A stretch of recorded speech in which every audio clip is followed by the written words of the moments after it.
မိုးရီချင်းနေတဲ့ညတညမှာအာတာနာရှိရလို့ခေါ်တဲ့ကောင်မလေးတယောက်ဟာမွေးဖွားလာခဲ့ပါတယ်။သူ့ရဲ့မိခင်ဖြစ်သူကတော့အနန္တဘွန်းနဲ့အတူကွယ်လွန်သွားခဲ့ရပါတယ်။ဖခင်ဖြစ်သူအရှင်မင်းကြီးကတော့သူနဲ့ပတ်သက်တဲ့ပစ္စည်းမှန်တွေများကိုမရှို့ပစ်လိုက်ပါတယ်။အရှင်မင်းကြီးကမိဖုရားအောင်မချက်တာကြောင့်မင်းသမီးလေးကိုလည်းပြစ်ထားပါတယ်။အိမ်ပေါ်မှာလေးတွေကပဲမင်းသမီးလေးကိုကြည့်ပေးနေခဲ့ရပါတယ်။ဒီနေ့မှာတော့မင်းသမီးလေးအိတ်နေတော့ဘာမှမသိတဲ့နေရာတစ်ခုကိုရောက်သွားခဲ့ပါတယ်။အာတာနာရှိရဆိုပြီးခေါ်နေလို့မင်းသမီးလေးမျက်လုံးပွင့်လာခဲ့ပါတယ်။မျက်လုံးပွင့်တော့ခင်းအောင်ဆိုင်တုံးကြီးကိုတွေ့လိုက်ရပါတယ်။ပါစိတ်ကူးပေါက်မှမတီးမရှိတဲ့တွားနဲ့ပြေးကြလိုက်တာခင်းအောင်ဆိုင်တုံးကြီးလည်းကွေးသွားခဲ့ပါတယ်။ကွက်တွားတဲ့အချိန်မှာပဲအထက်ကမော်စာအုပ်လေးတစ်ခုကထွက်ပေါ်လာခဲ့ပါတယ်။စာအုပ်ထဲကအတန်တန်ရှိရလို့ခေါ်တဲ့အတန်နဲ့အတူမင်းသမီးလေးရဲ့အနာဂတ်ကိုမြင်တွေ့လိုက်ရပါတယ်။စာအုပ်ထဲမှာတော့မင်းကြီးကိုလှုပ်ကြံမှုအောက်လဲမော်တွေကိုတုံးနေဆိုပြီးဆွဆွဲနေခဲ့ကြပါတယ်။စာရာကလည်းမဟုတ်ကြောင်းငိုယိုပြီးမင်းကြီးကိုပြောနေခဲ့ပါတယ်။မင်းကြီးကမင်းလိုသမီးမျိုးမလိုဘူးဆိုပြီးထွက်သွားခဲ့ပါတယ်။မင်းသမီးလေးကငါနာခဲ့လားဟာဆိုပြီးလက်နိုးကငိုယိုနေခဲ့ပါတယ်။အဲ့အချိန်လီလီလို့ခေါ်တဲ့အိမ်ပေါ်မှာလေးတယောက်ဝင်လာခဲ့ပြီးတော့မင်းသမီးလေးကိုနှွေးထွေးစာနေတိမ်ပေးနေခဲ့ပါတယ်။တကယ်တော့လီလီဟာအရင်ကမျိုးစားသမီးဖြစ်ပြီးတော့မင်းသမီးလေးကိုဆော့ရှော့ဖို့အတွက်အထက်တန်းစားဘဝကိုတော့ဆုံးလွန်ခဲ့တာပဲဖြစ်ပါတယ်။တကယ်တော့ဒီနေရာကမော်ကာဝါဖြစ်ပြီးအထက်တန်းစားတွေအားလုံးကမော်တွန်းတက်ကြပါတယ်။တနာရီတွေရဆိုရင်မော်ရင်းမြစ်ဖြစ်တဲ့မျောစင်မှာရမ်းတော်တဲ့မော်ဆရာတွေတော့ရှိခဲ့ပါတယ်။စတာက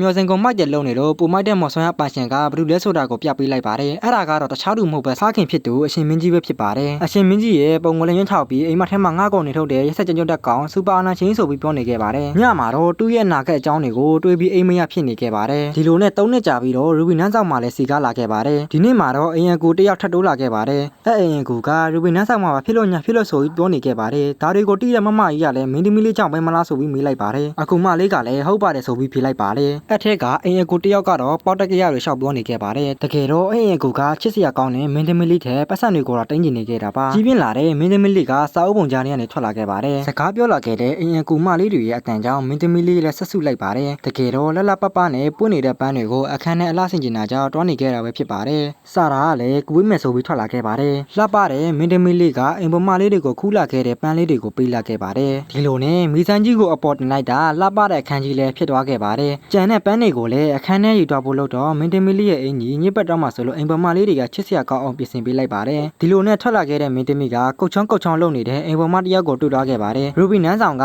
မိဖုရားအတွက်အထူးဆောက်လုပ်ထားတာမို့ရတနာတွေရှိလောက်မဲ့အထင်နဲ့လာခဲ့တာပါ။ပတွတ်ပြောနေလေအိမ်ပေါ်မတယောက်ကိုရှီတာကဘာလို့နေရလဲလို့လမ်းခေါ်လိုက်ပါတယ်။အိမ်ပေါ်မကလည်းလမ်းပြသွားလို့ပါလို့ပြောတော့ရှီတာကလမ်းပြပေးမယ်လို့ပြန်ဖြေလိုက်ပါတယ်။တကယ်တော့အိမ်ပေါ်မကဥယျာဉ်မူရဲ့တမီးလို့ထင်နေခဲ့တာပါ။မမကရွှေရောင်တက်လက်လက်နဲ့ပြင်းနေတဲ့နေရာကိုတွားချင်တာပါလို့ပြောလိုက်ပါတယ်။ရှီရာရဲ့အသွေးမှာတော့စပားနဲ့ပြားမှုပမွန်နေဝတာပြင်းမြင်ခဲ့ပါတယ်။အဲ့ဒါတွေမဟုတ်ဘူးငါပြောတာလင်းလင်းထိန်ထိန်နဲ့တောက်ပနေတဲ့အဖိုးတန်ပစ္စည်းတွေကိုပြောလာတိလားလို့မေးတော့ရှီရာကလက်ခိုးတာလို့အစားရဲပြောပေါ့ခုတော့လက်ကားရှောက်တော့နေမိပြီလိုက်ခဲ့ဆိုပြီးတော့တောင်းဆူလိုက်ပါလေတယ်။အဲ့ဒါကမိဖို့ချောင်ကြီးလေရတနာခမ်းမမဟုတ်တာလို့ဆိုတော့ရူဘီနန်းဆောင်ကလူပြနေခဲ့တာကြာပြီဆိုတော့အထက်မှာရတနာတွေရှိရင်ပါတော့တာကြာပြီဆိုပြီးရှီရာကငေါက်လိုက်ပါတယ်။အမလာပြီးပကံပြားကိုကြည့်လိုက်ဆိုတော့တလက်လက်နဲ့တောင်းနေတဲ့ရတနာတွေကိုတခုမှကမြင်တွေ့လိုက်ပါတယ်။ဒါမဲ့မိဖို့ကြောင့်မှလူအမြဲရှိနေတာမဟုတ်ဘူးလားလို့မေးတော့ရှီတာကခဏဆောင်ဆိုပြီးမမဟန်နီရှိကိုတွားခဲ့ပါတယ်။မမဟန်နီရှိတွားပြီးချောကလက်စားခြင်းလို့ပါလို့ချစ်စရာကောင်းအောင်ပြောတော့ဟန်နီကလည်းမငင်းရက်ပဲတွေးဖို့ဆုံးဖြတ်လိုက်ပါတယ်။အဲ့အချိန်မှာစီးရောက်လာပြီးကိုတဘောနဲ့ကိုမတွေးဖို့ဝင်ပြောလိုက်တော့ရှီတာရဲ့ချစ်စရာကောင်းတဲ့အမှုရာနဲ့ထပ်တောင်းဆိုလိုက်ပါတယ်။အဲ့လိုဆိုရင်တော့မရပါဘူးလို့ပြောတော့တကယ်မရဘူးလားထပ်ချွေးပြလိုက်တော့ဘလို့မှမငင်းတော့ပါဘူးတဲ့ဗျာ။စီကိုကျေးဇူးတင်ကြောင်းပြောပြီးအနန္တပွင့်ပေးလိုက်ပါတယ်။ဟုတ်တာပဲဆိုပြီးစောနာကလီလီလိုက်ရှာနေတဲ့အကြောင်းကိုရှီတာကပြောပြလိုက်ပါတယ်။အဲ့ချိန်ချိုပုံနားမှာပုံနေတဲ့တခိုးမကိုအချက်လမ်းပြလိုက်ပါတယ်။ Subscribe မလို့အရင်လုပ်ခဲ့ပေးကြဖို့နဲ့ကျွန်တော်ရဲ့ဗီဒီယိုမှာဘာလို့အပ်နေလဲကြည့်ရတာအဆင်ပြေလားဆိုတာကို comment မှာရေးသားပေးကြဖို့တောင်းဆိုချင်ပါတယ်။မိဖို့ရောင်နဲ့ရောက်တဲ့အခါမှာတော့ပစ္စည်းတွေကို share plan နဲ့ edit ထည့်နေခဲ့ပါတယ်။လိုက်ပြပေးတဲ့ဥယျာဉ်မွန်းသမီးလေးကိုကျေးဇူးတင်ကြောင်းပြောနေရင်အထုပ်တွေအလုံးကတမိဟာလို့ပြောလာခဲ့ပါတယ်နင်ဘာလို့တက်လဲဆိုပြီးအိမ်ပေါ်မှာကဓာတ်နဲ့ထိုးဖို့မီတီမီလေးနန်းကိုကတ်လာခဲ့ပါတယ်ဓာတ်နဲ့လမ်းပစ်လိုက်တော့ပစ်လာတဲ့ဓာတ်ကိုမီတီမီလေးကရှောင်လိုက်ပြီးမီးစိမ်းမကြောက်အောင်ချိတ်ထားတဲ့ကြိုးကိုဖိချလိုက်ပါတယ်မီးဖို့ကြောင့်ထဲမှာကြွက်ရှိတယ်လို့ပြောလိုက်တဲ့မင်းသမီးလေးရှီကိုအိမ်ပေါ်မှာလေးတွေကအပြေးရောက်လာခဲ့ပါတယ်မင်းသမီးလေးရှီကိုရောက်လာခဲ့တဲ့အချိန်မှာတော့တခုံးမမီးဆိုင်ထဲမှာမောက်နေတာကိုမြင်လိုက်ရပါတယ်ဒါကဘာကြီးလဲလို့လီလီကမေးတော့ကြွက်ဖန်ထားတာလို့ရှီတာကပြန်ဖြေပါတယ်လီလီကလည်းတခုံးမကိုနေထုံးလိုက်ပါတယ်